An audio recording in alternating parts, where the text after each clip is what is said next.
Last week on the People's Vets, there was a frantic search to find Charlie Wheeler a life-saving blood donor. Try not to cry too much. Sophie Harney had major surgery. Look, really got quite a smash. Her designer, rather than the court dressmaker. And in 1981, Lady Diana Spencer gave the much sought-after commission for her dress to two young and little-known designers, David and Elizabeth Emanuel. Although the couple have made clothes for Lady Diana before, they never really thought they'd get this job, and tonight they said it was too early to say how it might look. But how did they feel when they first heard? Very honoured and very happy and delighted, obviously, with the news. The telephone went at Brook Street and picked up the phone and she said, would we do the honour of making her wedding gown? What about you, Elizabeth? Over the moon, very thrilled. You know, I just couldn't believe it, you know, and that was just the most exciting moment of my life, I think. When it was announced the Emanuels were going to make the wedding dress for Diana, we knew it would be something sensational, because the first engagement Diana ever carried out with Prince Charles, she wore an Emanuel dress, and it was an off-the-shoulder number, and I mean, you saw an awful lot of Diana in this dress, and we thought, my God, if you're going to make a wedding dress like the first dress she made for her, this is going to be sensational. So we knew it was going to be something special. Sarah Ferguson also chose a relatively unknown designer to create her dress.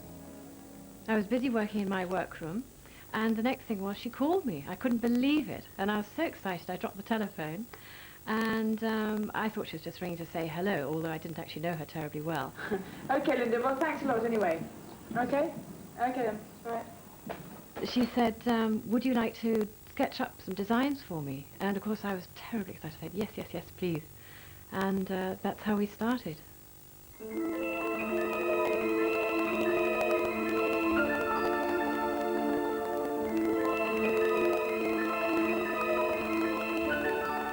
I had this very, very vivid dream about how Fergie's dress should look.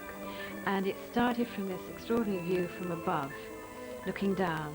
And I saw this magnificent train. It was quite a long one. And it sparkled and it glistened. And, I mean, it was just so vivid, it was unbelievable. The length of the train was significant because it had to be dramatic. So a little train of about 2 or 3 meters long was absolutely not enough. It had to be long and big and to be watched for a long time whilst the description was going through with the cameras and everything else.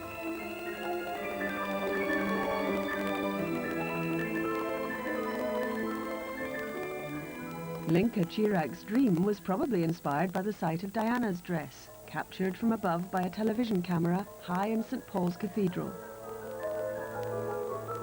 We were very aware that this gig was going to be an enormous gig. This was going to be the big one. When we were researching for the wedding dress, we looked through lots and lots of books of previous royal weddings, paintings, all sorts of things, movies, and that provided a lot of the inspiration. We said, well, we've been doing our research, and the largest train to date was X amount. She goes, oh, let's do bigger.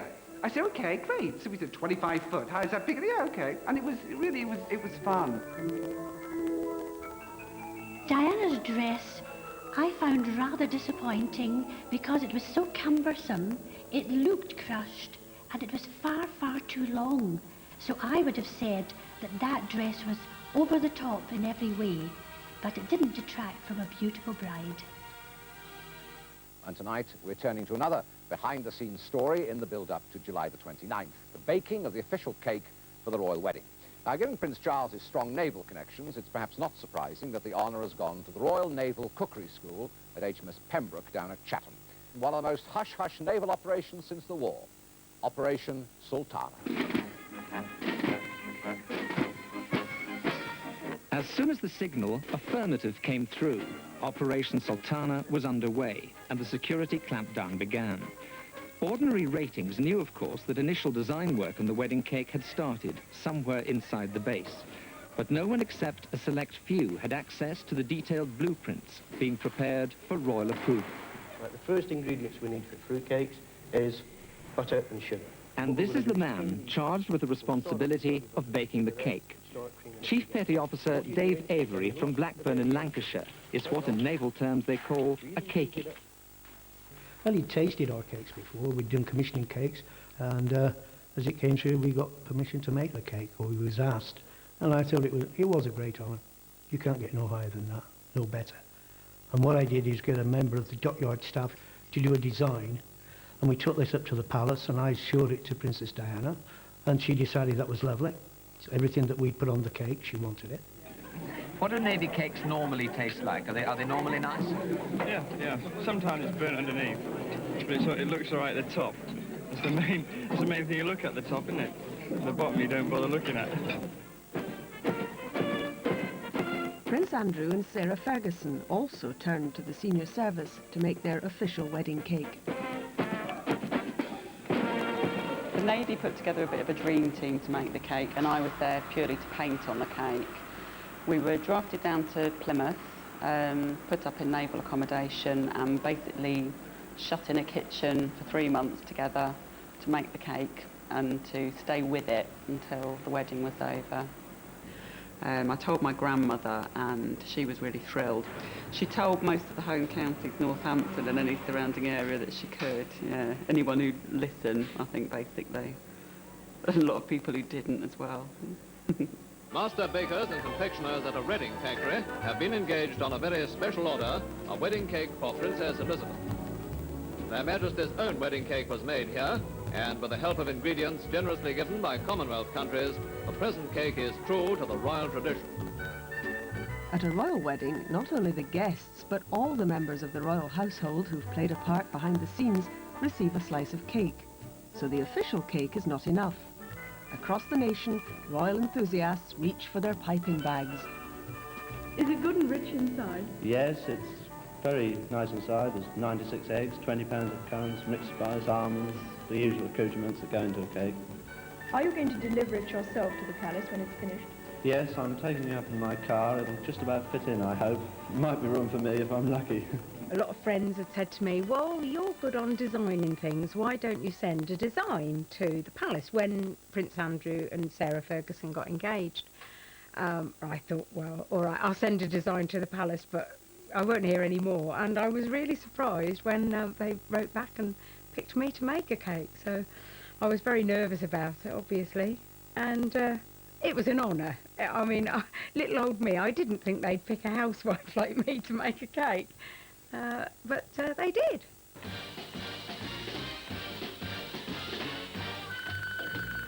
Our eggs, what we do, break into the bowl without putting any shell in there. Well, when we come to make the cake, we found that daunting because it was going to be a big cake. We were talking, we had to do tests and things like this about the weight, about the size. And we finished up, it took us 3 days to prepare the fruit alone. 3 of us, 3 days, going to every currant, every sultana, separating any bits and pieces, even though the fruit that we got was grade A fruit. Well, each time a letter turned up from Buckingham Palace, our postman, he used to keep them in his top pocket.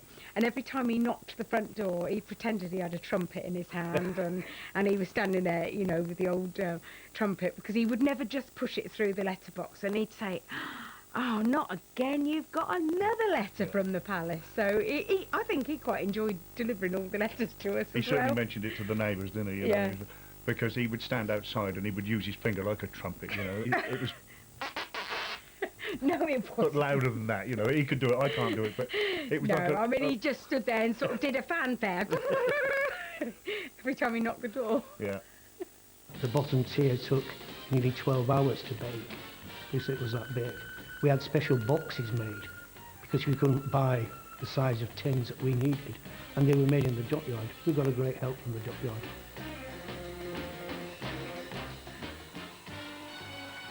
When the war ended, the fledgling BBC television service began broadcasting again, and the wedding of Princess Elizabeth provided the first big opportunity to test the new medium. Right up to the very gates of the palace itself, the coach seemed borne along on wave after wave of cheers. It was such early days for television. People hadn't understood at all how the power of television. It was the beginning of the popularity of television. This was it. And I mean, I know that a lot of people, including ourselves, who did not have a television, we hired a television so that our staff in the country could sit round it and watch. By the time Princess Margaret married in 1960, the number of people who could share it on television had swelled from a few thousand to many millions. When the wedding was taking place, we did not have a television set, and a very kind neighbour invited us to view the wedding.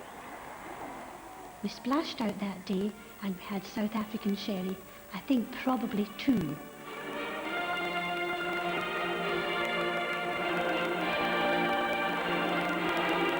Well, I was a member of the London Outside Broadcast team on both radio and television.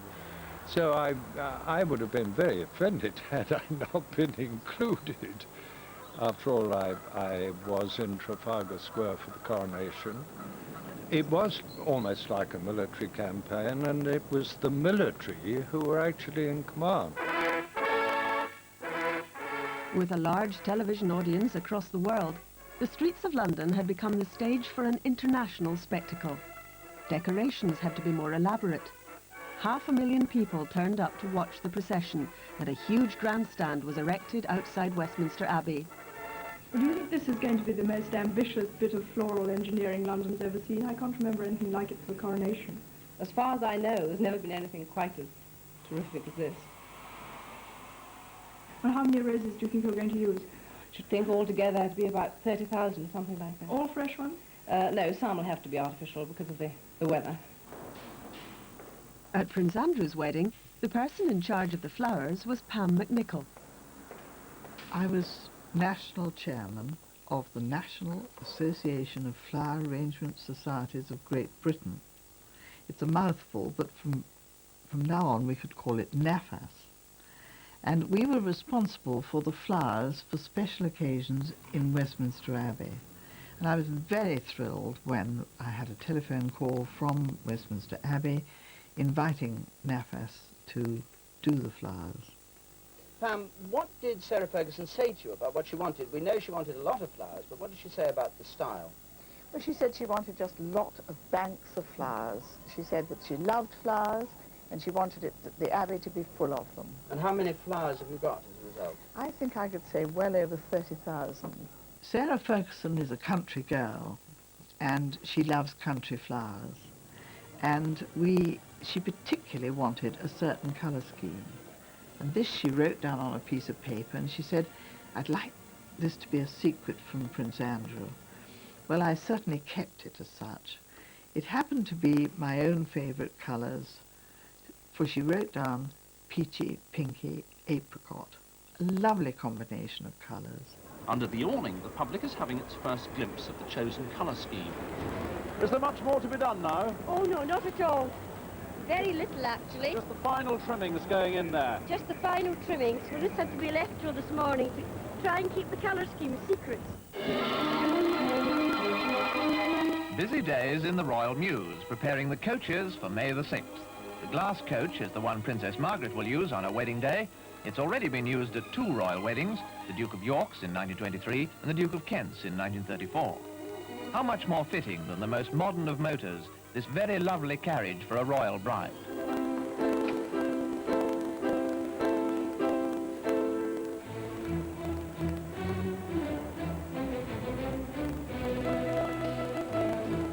For generations, the Royal Mews in the grounds of Buckingham Palace has been home to all the Queen's horses and all the Queen's men.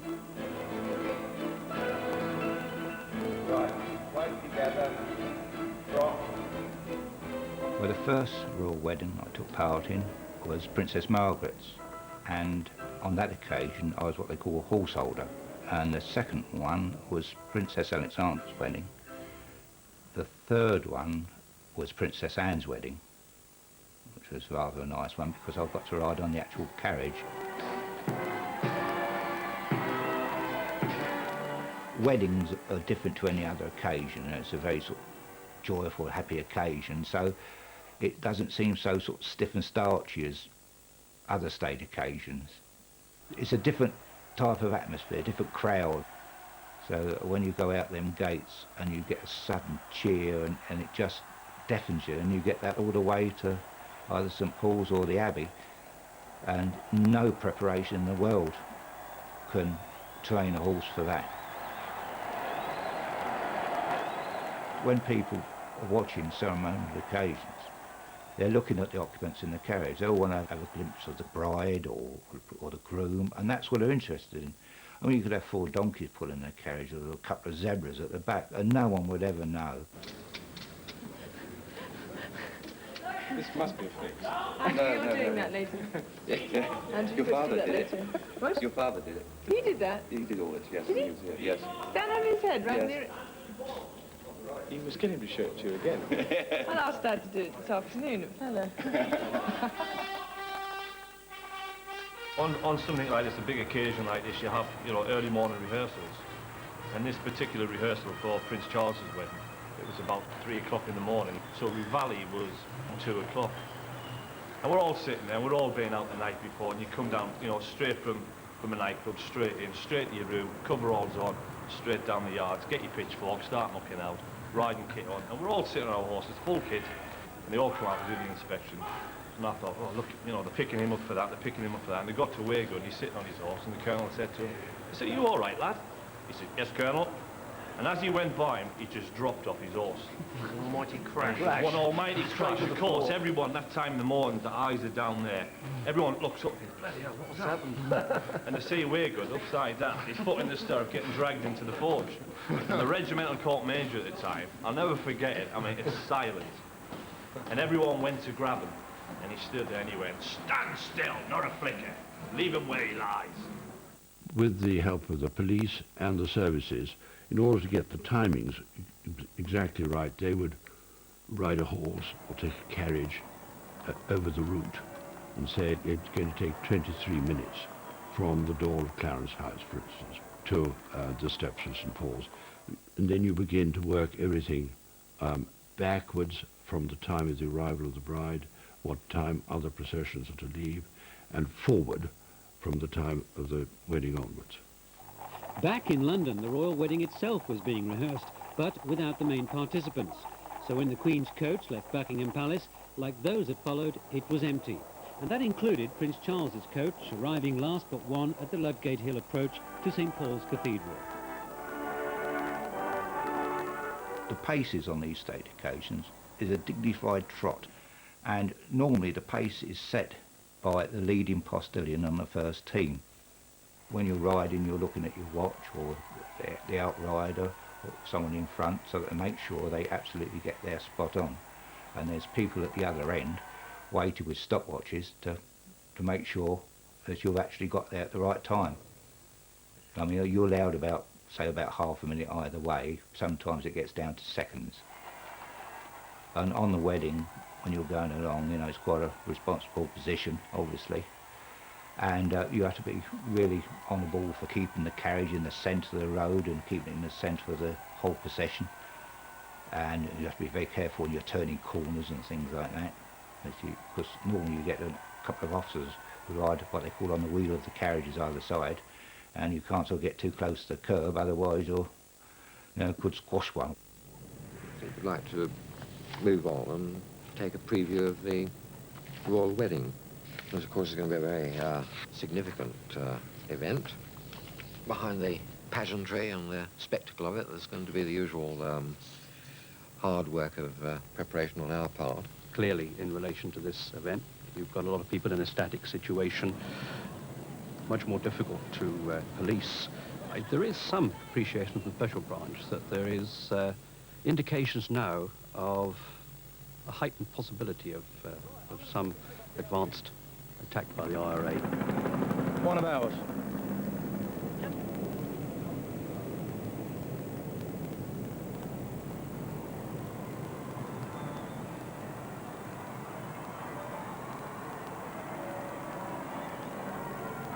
The sewers under London are pretty big places, and we wouldn't know what should be down there and not down there.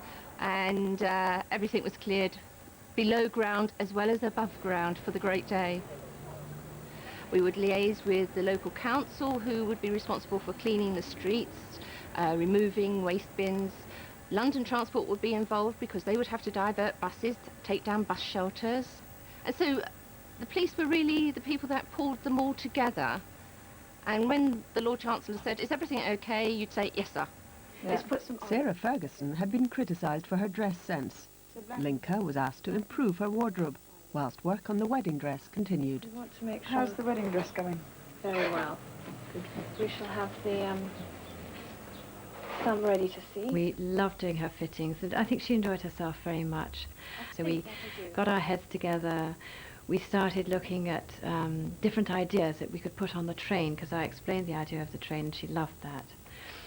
She had her own crest drawn up for her, and part of her crest was actually the thistles and the bumblebees. And so we had a lot of fun with them, landing on some of the thistles and flying, buzzing around. We talked about helicopters, because she loved helicopter flying. We talked about Pegasus horses because of her grandmother, teddy bears, all sorts of mad things. Just different ways of using them. There's a sense of fun coming out, of course. And she just said, "Go for it." We might get rid of that spot one. Linka went to Italy to find silk, which, unlike Diana's dress, would not crease. In doing so, she turned her back on the royal tradition of using only British material.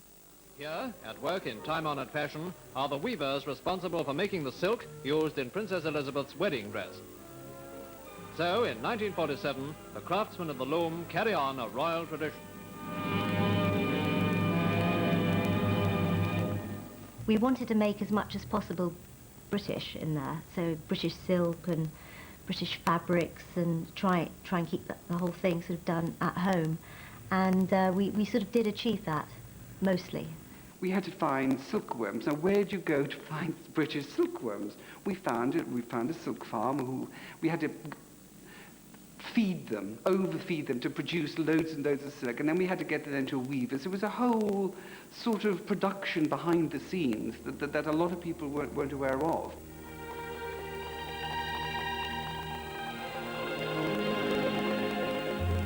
On each tier there were 8 churches. On the tops I had swan pillars, and I'd iced like big S's, and they all stood up around the top of the cake. So, yes, it took a lot of designing. You did. It was a real thrill to see that all our hard work had come to that.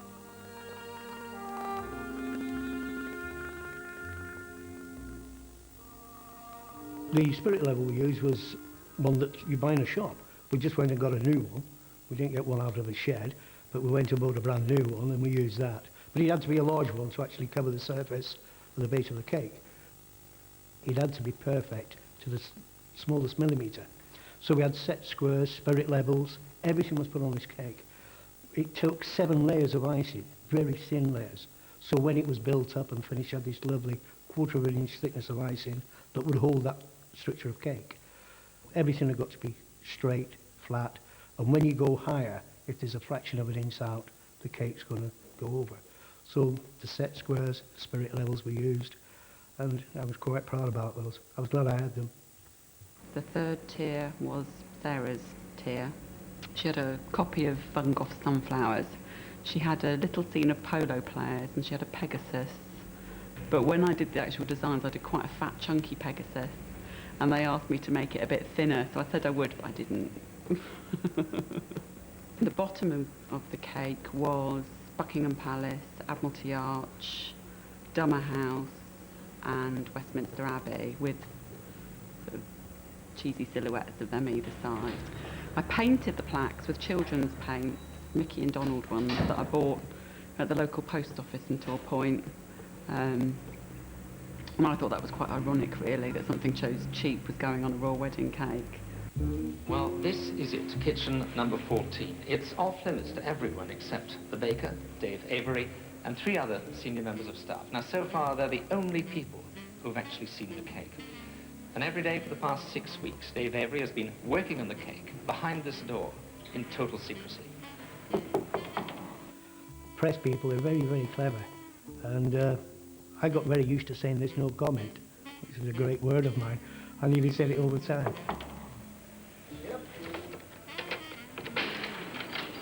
Hello, Dave Avery? Yes. Can I come in? No, I'm sorry, no. The security aspect of the cake was what we had to do at one time was to cover the windows at the top because we had plain slat windows in the cookery school. And we found that one day there was people on the building who were about half a mile away who were trying to take pictures. What sort of state is the cake in at the moment? At the moment the cake's been made. I'm starting marzipan and I'm doing bits of icing which have got to go on the cake at the moment. One Sunday evening I was sitting watching the telly and the bell rang and there was the press and they really wanted to know what colours we were going to use for the flowers for the royal wedding. I'm afraid he went away without the knowledge that he wanted. You could never find out the detail of the dress. I mean, the manuals kept that a closely guarded secret. I think you had more chance of getting atomic secrets off the Americans than you would have got any details of that dress. We had people going through our bins to see if they could find bits of fabric or threads. So we kind of, trying to keep our sense of humour about this, you know, we would leave false trails, different colour threads and different colour fabrics and things. I'd had the luxury of watching the poor Emanuels having a pretty hard time with the press sort of packed outside their shop, their dustbins being rummaged through, and I knew that I had to sort of be very, very careful. The press had actually paid for rooms in adjacent houses all round, I'd been to have the mafia around me, but they couldn't see a darn thing through. They were very frustrated.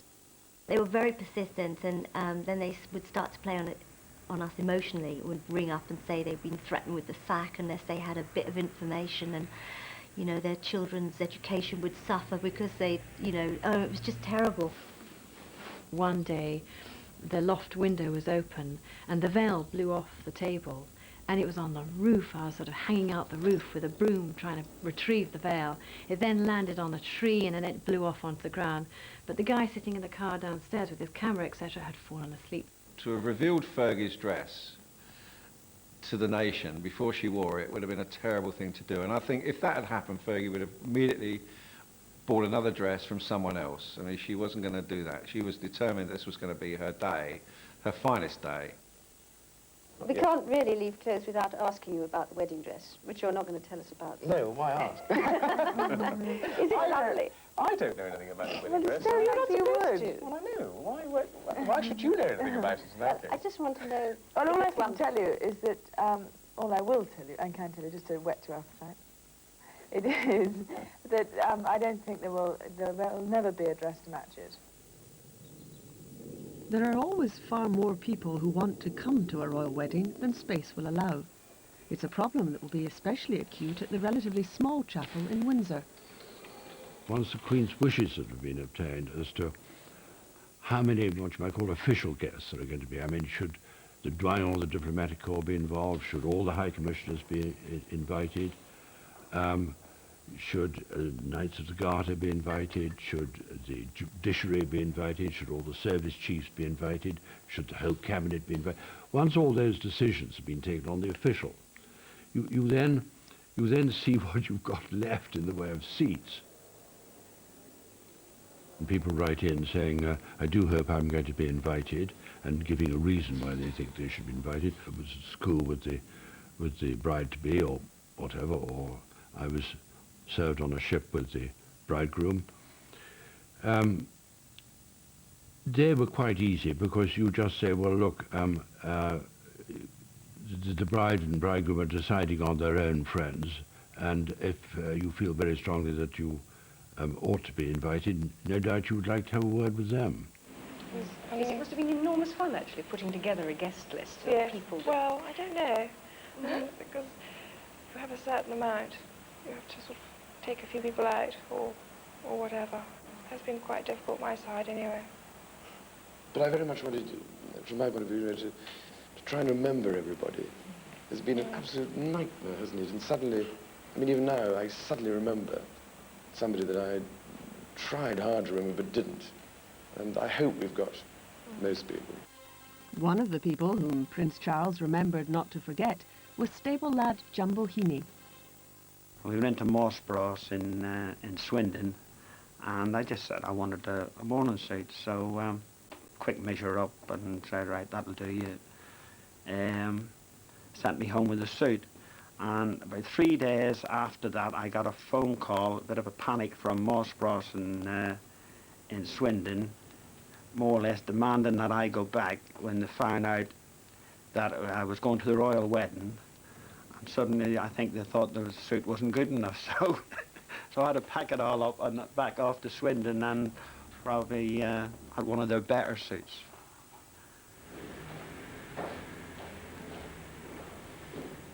For me, the importance that the bridegroom has to give to every detail is really addressed to the fact that perhaps this is a moment of theatre. The bridegroom has first to recognise the importance of the bride. He should not dress her, look more smarter than anybody else, but at the same time he has to be worthy of the bridal occasion and rehearse it, dress before the occasion, as the bride will. The connection of royal weddings and uniform is something that's always given us immense pleasure and pride, because our standing in recognition as uniform tailors, along with much else, has enabled us to have an involvement in actually dressing the principals, and indeed many of those who are in the congregation as well.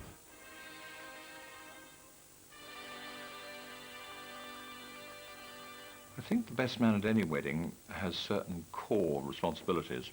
One is to make sure that the groom is comfortable and settled, aiming in the right direction, and that you get him in the right place at the right time.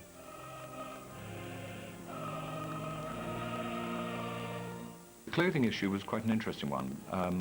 We're not a ceremonial regiment, but there was a form of ceremonial dress which had gone out of use. And so we were both in these uniforms that we were never really going to wear again. It's conceivable, I suppose, that Mark might have done, but certainly I was never going to. And mine, having been made, duly went off to the Regimental Museum in the walls of Cardiff Castle, where, to the best of my knowledge, it still sits. Behind is groomsman, Captain Eric Grounds, who serves in the same regiment. I can remember the tailor flying over to Germany to fit these things on us, and first time out, mine didn't fit. I was accused of putting on weight, which incensed me beyond measure. And it's got to stay perfectly upright. You have to keep your little finger behind there to steady the sword. And that's the most painful thing, is having to keep your little finger behind it. No, thank you. The cleaning side of things. Well, the cleaning of the side, I mean, it's awesome. Your jackboots are your biggest problem, I'd say. And every time you ride with them, you've got to spend a good few hours on bringing them back up to the standard required for the escort again. So when you think about when you're on parade, you know, you're actually sitting there and you're riding 6 inches knee to knee. You can imagine if, you know, if I'm riding next to Phil here and he's bumping into me on a young horse, he's wrecking your boots, basically. So you've got, you know, there's always that element where you're thinking, get off my boots quick, you know. It was too much to expect me to stay in that room with all that marzipan and not eat most of it. And every time they trimmed a cake, there was like all these great big offcuts of it. So I ate it as much as I could, and it was quite a pig, actually. It was stressful, and I know myself is, when I did the cake, I never wore glasses. I do wear glasses now because it absolutely wrecked and ruined my eyes. You know, because there were certain days where I was working in a kitchen that was white, and the cake being white, I just got what we call snow blindness, that I had to go out, I just couldn't see. When I'd actually finished the cake, I assembled it on a table in an empty bedroom so that it would be no chance of anybody getting anywhere near it or touching it. But I did assemble the cake and let friends and relations, neighbours, anybody who wanted to see it, they did come to see it before I took it to the palace.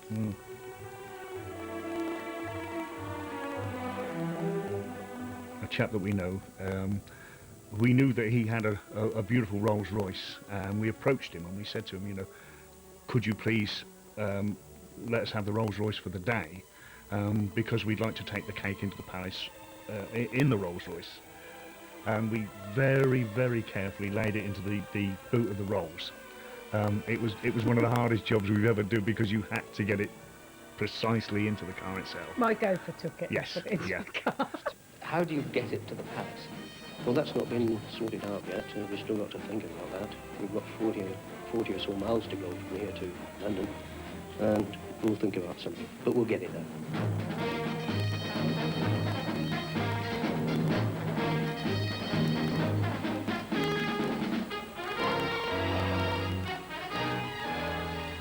It was done rather quietly and secretively. It would be nice for the gates of Chatham to be opened and a mass band there and the young chefs with wooden spoons and seeing the cake go through. But we didn't do that. We did it secretly. We put it in the back or in the boot of 2 cars. Other people were delivering cakes and in open-top Rolls Royces and things like this. I remember when we went through these great big doors at the palace and this great big metal door closed behind us, like the beginning of Porridge, and it went bang. Bang, yeah. I don't know if they wanted to keep us in there or whether stop us getting out. And these gentlemen from the household staff came down with a little trolley, wasn't it? And we had to place the cake itself on this very, trolley. very carefully onto this trolley. And they sort of, well, didn't exactly bump it, but it wasn't put into the lift very smoothly. And there were no springs, were there? No springs on the trolley at all. So they just pushed this trolley into the lift, and the lift sort of jerked as we went up, and I thought, oh, I was just, I was so worried. I don't think I've ever been so worried in all my life. On display there was 24 wedding cakes. Now, one of those is the official, which was the navy cake that I made. And there was another 23 that came from all around the country. I remember going through the throne room and it had all gold and red chairs. I do remember seeing that. And we went along a long corridor and then into the room where all these cakes were displayed. And I was really pleased because it was by the window. So as you went into the room, you could see through the windows of my churches and the light was behind it. So you could see all this stained glass window. So I was really pleased at the position they'd put my cake. There was a cake that, if I'm right, it was cream, and it was like a church, and I think it even had loads of sets of stained glass windows. And I'm not quite sure how you were supposed to eat it, but it did look quite church-like. When I was in there, I think I was just so concentrating on my cake, you don't see what's going on around you. No, and we didn't get a cup of tea. No, didn't get a cup of tea. Or slice of cake, didn't we? Yeah, I have this secret theory that the Queen judged them like a women's institute meeting and slapped an Order of Merit on all of them. The stag night was fun to organise. I determined that it would be my party, and there would be a group of friends.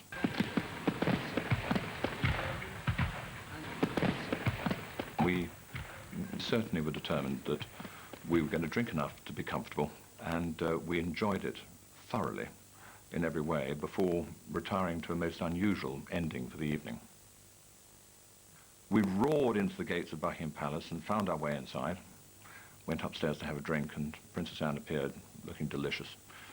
And then we decided that we would retire and leave her on her own. And Mark took us down to his room at the back end of the palace, started fiddling with the door. To our delight and surprise, there appeared a swimming pool. And I don't know who took their clothes off first, but certainly about a dozen men found themselves enjoying skinny dipping at Buckingham Palace. And so I'm one of very few men who can lay claim to swimming in the nude at Buckingham Palace after a very good dinner party. Prior to Princess Anne's wedding in 1973, the Queen and the Duke of Edinburgh gave a dinner and a ball for the royal couple. We policed the arrival of all the important dinner guests at Buckingham Palace, made sure their cars got in without any problem, and all went back to the station to await the departures. Unfortunately, somewhere along the line, we forgot that all the guests arriving for the ball. We then had frantic phone calls from Buckingham Palace saying, "There is traffic chaos outside here, please send some police officers." So off we went down to Buckingham Palace, only to find Lord Louis Mountbatten outside the gates of Buckingham Palace directing traffic. There were parties all over London, but the big one was at Buckingham Palace. Jumbo was there.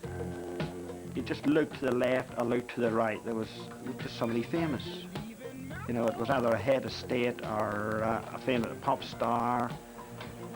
Everybody was famous, and it was quite a while before I was able to settle down and start enjoying it. I believe in miracles.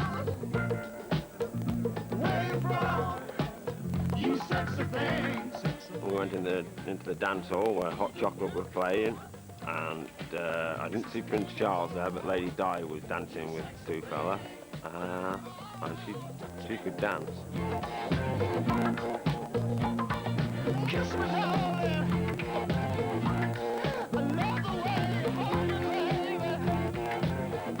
And I'm quite a good jiver and what have you, so I got into that with her and done plenty of dancing. Picked on the ladies with the biggest tiaras. Well, I don't know who I'm dancing with here, but she looks the part.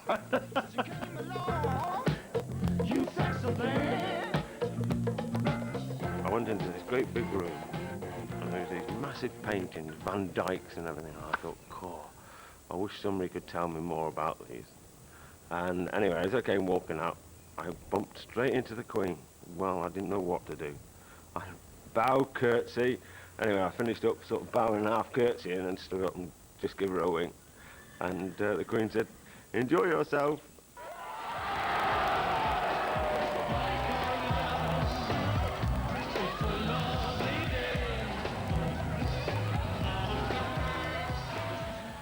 My last moment of absolute horror was the evening prior to the wedding.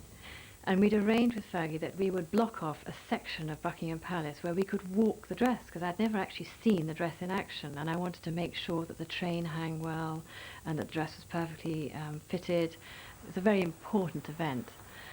Anyway, so we managed to block off these sections of Buckingham Palace, and the dress was on. She looked wonderful, and we were all very excited, and everything was very exciting. We started walking down the corridor, and to my absolute horror, the train started slipping off, veering severely to one side. And of course, I tried not to let it show in my face, and I thought, oh, God almighty, what the hell can it be? And I realized that, in fact, it was the pile of the carpet that was throwing the fabric off. And the weight of the train became heavier, of course, once it started moving. And it was going thrown off more and more. And I thought, oh, my God. So these poor, poor people in Westminster Abbey were up all night. They had the call. And they were hoovering this carpet up and down, making sure that the pile was raised straight up, so that the train would in fact then carry straight down Westminster Abbey. And it was brilliant, it worked.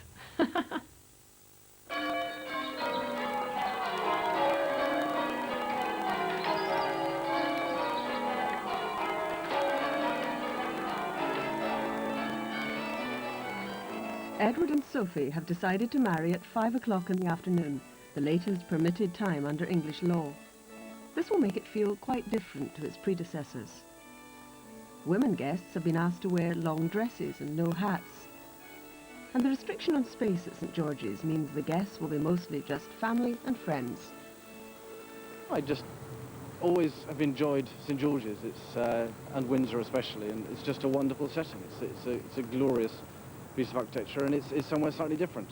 But are you hoping for a slightly less public, lower-key wedding than others? Yes, I think so. That's not going to be deeply unpopular. Edward is controlling it totally.